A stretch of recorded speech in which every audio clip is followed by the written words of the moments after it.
Welcome to Beauty and the Mess. We have Emmerich here, former pro athlete and wellness coach. Thank you for being here. Yes, thank you so much for having me today. I really appreciate it, and I look forward to our conversation today. Yes. So I've been following you for quite a while on social media and haven't really gotten to know the whole story of how you got to where you're at with becoming a wellness and habit coach. Can you kind of take us on that journey of how you got to here? Yeah, definitely. So for me, it started a long time ago. I used to play college and professional sports. So I feel like my entire life I've been around like that type of atmosphere, those type of people, that type of environment where you're just, you're spending a lot of time competing at a high level and mostly in team environments. So I spent, my early 20s playing collegiately, and then I played professional for 3 years with the Houston Astros organization. And from that point on, actually, the transition from playing professional sports into, I guess, reality was so difficult because it's like I teach to my clients about habits. You have this habit most of your life to do one thing, and that was for me to play sports.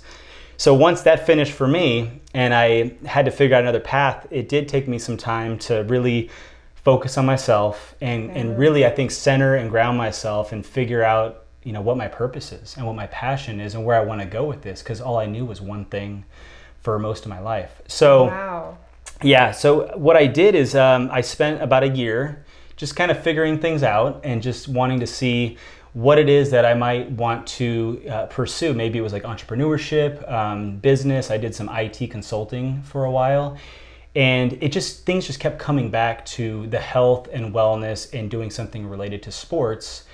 And so I got back into that. I started coaching and doing some one-on-one coaching for a while with my clients. But over the past 5 years, it progressed more into the personal growth and self-development type of coaching, where mindset and our body and our heart and our soul are such a big part of what it is that we do in life. And oftentimes it's really challenging for people to combine mind, body, heart, and soul into one area. I call it the core 4 pillars of life. But I got really deep into personal development and working on myself. So I took my passion for sports and I took my passion for health and wellness, and that's what I've been doing the past 5 years, is just working with people on improving their mind and body and also heart and soul through my coaching programs. I love that. So what was it like for you that year where you were going from everything that you knew into finding what you wanted to do emotionally, spiritually? How was that experience for you? Yeah, it was a challenge because I think at first, so many of us, I feel like, struggle with having awareness or living like in the present moment, or being conscious versus living in the subconscious. And for me, I didn't know all those things. So I just lived my life just like almost like the day is going to take hold of you and you're just going to see what happens. And I didn't have the control. So it really took my own self-education and my own self-learning and connecting with the right type of people and some people in personal development and some of my ex-teammates and other athletes to really start focusing more on the inner work to be able to get to that level that I wanted to be at. And I think so many people would love to have more awareness and live a life filled with more meaning and purpose. But I think oftentimes they just don't know where to start. And that was the biggest part for me, is just finding that within myself and developing a love for learning, but also developing a love to want to help myself and improve myself. And was there like a specific moment or experience that you realized you didn't have that awareness that kind of woke you up? Or did somebody like say something that intrigued you? Like, how did that start to unravel for you? Yeah, it started really like in an indirect way. I was online maybe like 6 years ago, and I forgot who it was, but I just started getting like sucked into this podcast, or maybe it was like a webinar, where they were talking about like your mindset, limiting beliefs, worldviews, your paradigm, and how you perceive the world. And so much of what they were talking about was exactly my challenge, is that I had a very limited belief based on my own life experiences, growing up and what people have told me and who I've, my environment, who I surrounded myself with. So that was one of the first like wake up calls for me to really, I guess, reevaluate and reconsider like what it is that I believe and what how I perceive things in life. And it really took me about 6 months to a year of just focusing on that to really reprogram and rewire my thoughts and my habits and my patterns and my beliefs to implement new ones that were more valuable and more rewarding for me and more in alignment with who it is that I wanted to be and where I wanted to go. Mm-hmm. I love that. So when you're working with people, how do you tune in to where their awareness levels are at?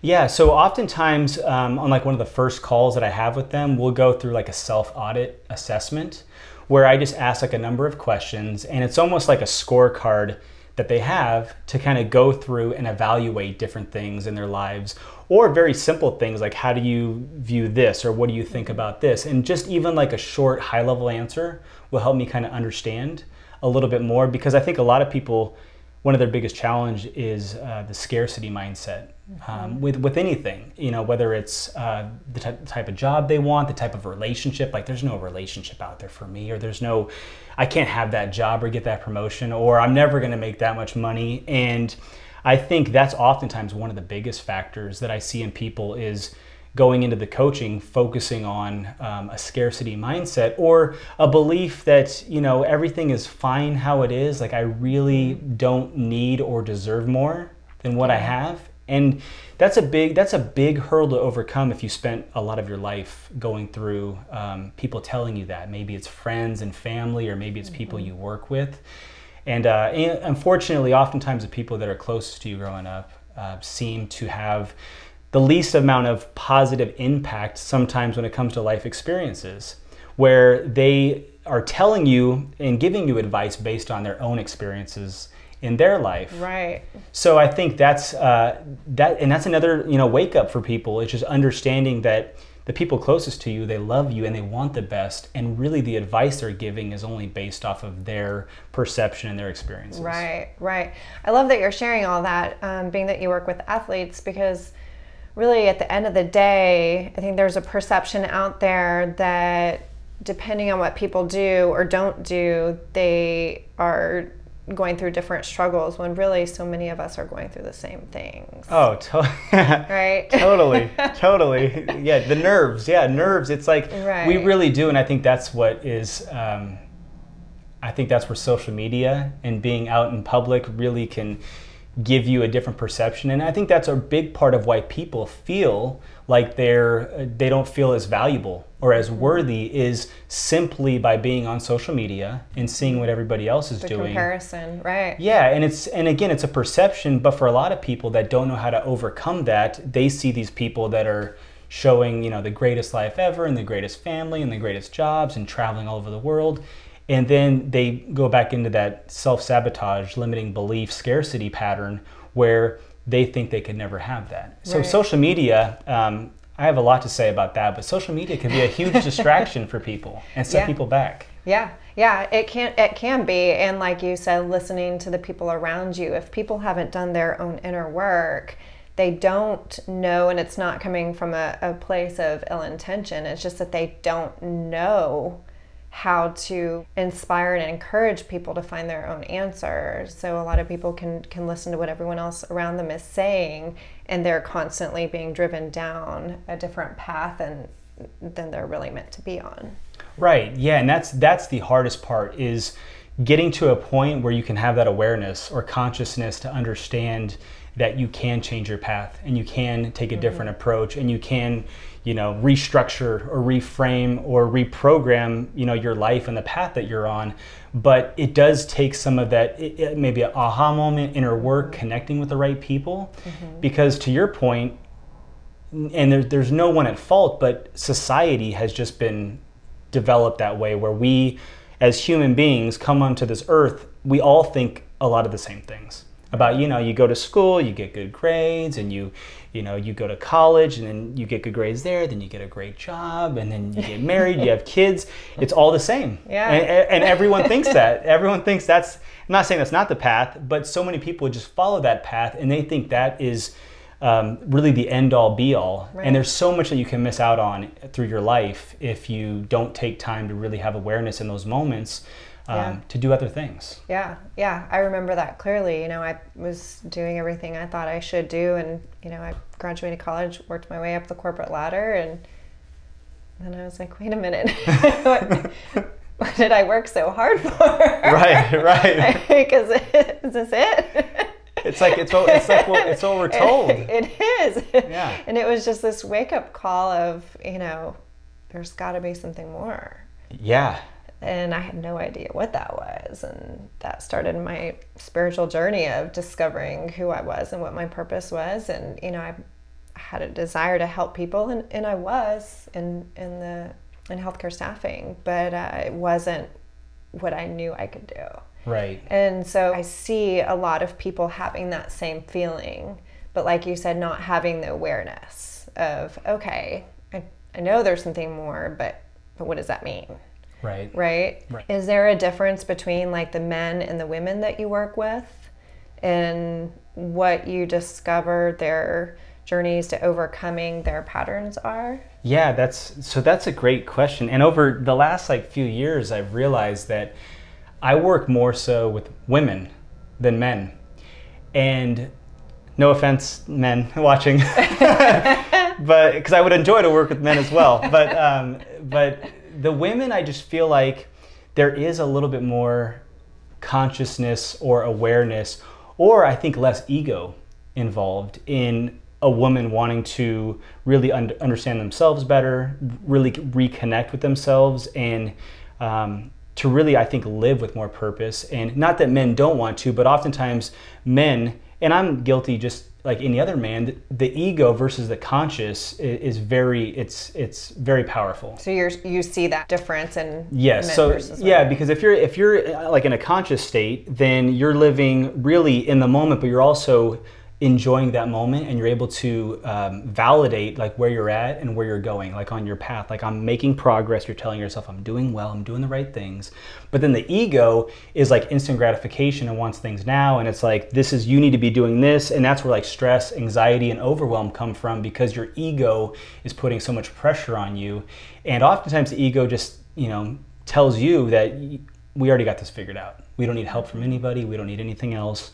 Yeah. You're on the right path. And really that just creates more anxiousness and anxiety and stress for people. So I think it's more than anything, men becoming more open and vulnerable to be able to accept that. And I think I grew up for like the first 8 years of my life with just my mom. So I feel like I have a masculine side, but I also have a close, feminine connection to my mom and have that sensitivity level. So I think for me, it's been easier for me to let go of the ego and be more vulnerable and be more open because of that relationship that I had growing up with her. So does that inspire you to want to help more men with that? Yeah, well, it does, and it's also still a surprise, because I'm thinking, I used to play sports, and we're working on mindset and creating new habits to really improve energy, focus, productivity, and purpose for people. But it does inspire me. But at the same time, it still continues to be mostly women that I work with, and that who come to me with just questions, or even just connecting and wanting to engage and to build relationships in the personal development space, or like the mind and body space.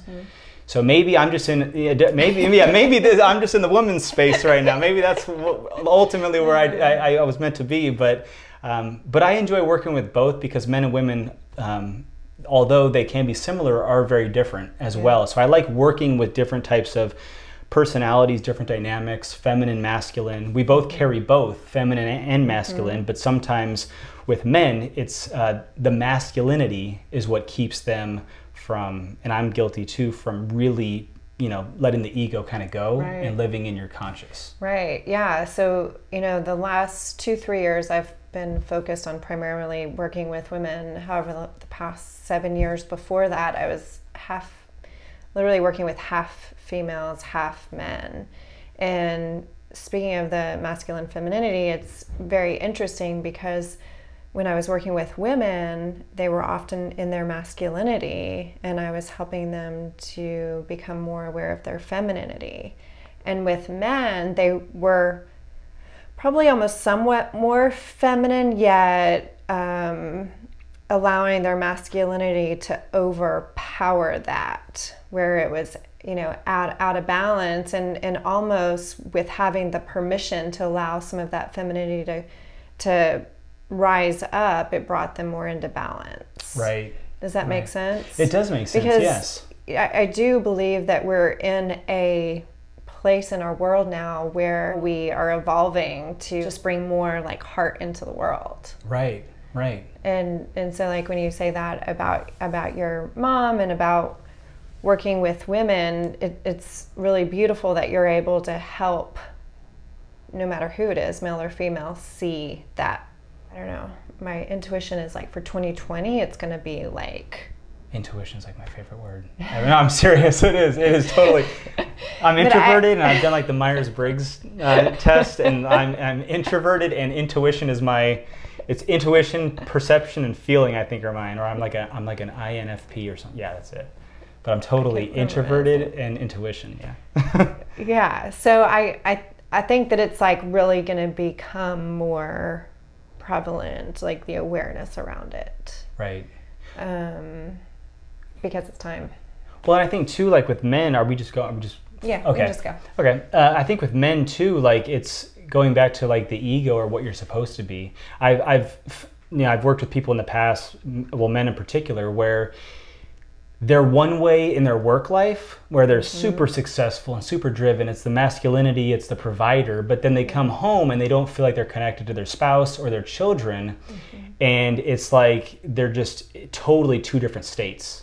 Like they feel great and confident in one and connected in one, and then the other one they don't. And I think that also comes back to not just consciousness and awareness, but also to your point, really connecting more with the feminine side a little bit, to have that connection at home. And sometimes they don't know how to express it because they've been just, you know, so far on the other side of the scale for so long, where work becomes like this love and this life, and then other things, unfortunately.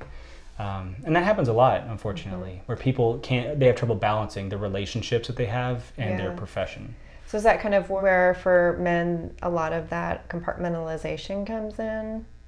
I think so. Yeah, I really do. And I know I talked about it earlier, but just I think even for men being in touch or being more conscious or aware, or I guess vulnerable is probably the better word. That's a great word. They don't, and I love that word too, but they just don't, it's hard for them to get to that level, to be vulnerable. And they feel like, again, it's been told for, you know, hundreds of years of vulnerability for men is a weakness, and you don't show weakness, you don't show sadness, you know, you're rock solid. But then to your point, now there's becoming more of a balance and alignment with masculine and feminine, where people do realize, men and women, that vulnerability it's attractive, and it's also healthy to have that in relationships.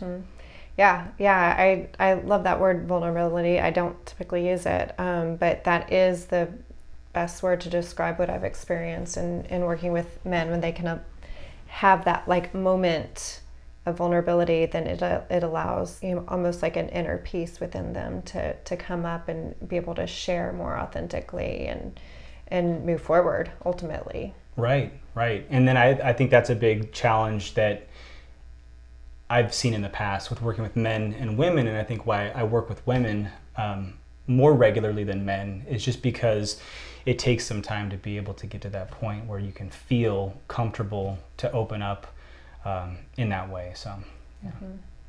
So, like in your daily life, what kind of practices do you do to kind of keep yourself balanced? Yeah, that's probably my favorite question. Because there's well, it's interesting because, you know, and to your viewers, like they may or may not know, and that's what excites me. Like some people know, and then I learn from people and they learn from me. But so I try to combine a day in the life of me with what I talked about earlier with mind, body, heart, and soul. And not that I'm deeply soulful or like spiritual, but just what I mean by that is, you know, like in the morning, for example, when it comes to like your mind and body, start by maybe journaling. And that could be positive affirmations. That could be your thoughts from a lot of people have strong recollections of dreams and other people don't. I tend to not have a strong recollection, but I tell people that I work with too, just start with, a mind exercise of showing gratitude, positive affirmations, write down your top priorities for the day, or just thoughts and feelings if you're more creative and want to, put your thoughts in your head down to paper. So that's a mind exercise. I also start with like a daily short workout, which I call a micro workout, which is like 25, 30 minutes, nothing like is that long or is that 20 minutes? 20 minutes of, and it's not like weightlifting or running, but it's like, it could be push-ups, it could be abs, it could be body weight squats, but it's just like 4 rounds just to kind of get the blood flow going. And a lot of people, I've said this before, but a lot of people don't realize when you start movement first thing in the morning, a lot of your hormones get released, like your dopamine and serotonin, which is, your creative, inspiration, joy, happiness hormones just by moving. But then also cortisol, which is like the primary fear hormone that we have, gets released. So we wake up alert, having energy, and our hormones are like ready to fire, all of them, the good and the bad. So by doing that, you're releasing like the fear and anxiety hormone and cortisol, but you're also able to, bring up the positive hormones. So that's kind of the mind and body. And then the heart and soul is a combination of, it could be breathing, it could be meditation, it could be a nature walk, depending on your schedule. And so many times people tell me that they don't have time in the morning, and I just tell them, well, you got to wake up earlier then. Because if you wake up earlier, you're going to have time no matter what, and then go to sleep earlier. So that's kind of my morning routine. And I do a routine at night as well, similar to that. But really the first hour is about you, and the last hour is really focusing on you. And I teach a lot of things in between about, being productive and being focused and getting your best work out of the day. For people, business owners, entrepreneurs, but really the morning and the night, it like sets the stage and it ends the stage each and every day. And if you don't have a routine, then that's where you can fall into those patterns of not sabotage, but patterns that aren't going to align and really give you the right type of energy and focus and feel productive during your day. It'll just catch up with you. Right. So are you focused and productive every single day? There's truth. No. If I was saying yes, then I'm lying, just like anybody. But I think what people don't realize, and I didn't realize for a long time, is like you can't really create more energy, and you can't create more like focus throughout your course of the day. You wake up with a certain amount of energy in your body, depending on your habits and your routines. So as the day goes on, you're like a cell phone, where you start with full bars, and the more you're like doing like busy work, distractions, going on apps, or like you're live streaming videos on your phone, the power goes down. So the day for me is all about what can I do to be the most productive while conserving the most energy. And that requires me to like remove distractions and not have to make a million decisions. So I tell myself and people, say no more than you say yes. Yeah. To just, eliminate brain fog, decision fatigue that you have throughout the course of your day. But every day, it's going to be a little bit different. The best you can do, I think, as a human being is just try to set your day up to have the most energy and to feel the best. And that includes everything with, eating, what you drink, and your diets and your exercise, and also what takes place throughout the majority of your day. So the answer is no. It's always a work, and I have kids, so it's always a work in progress for me. That's a lot of energy. Yeah, they have too much, like no matter what. It doesn't even matter. They just borrow some energy from just them. Like no sleep, and they're still like ready to fire, and I'm just like, I can't do that.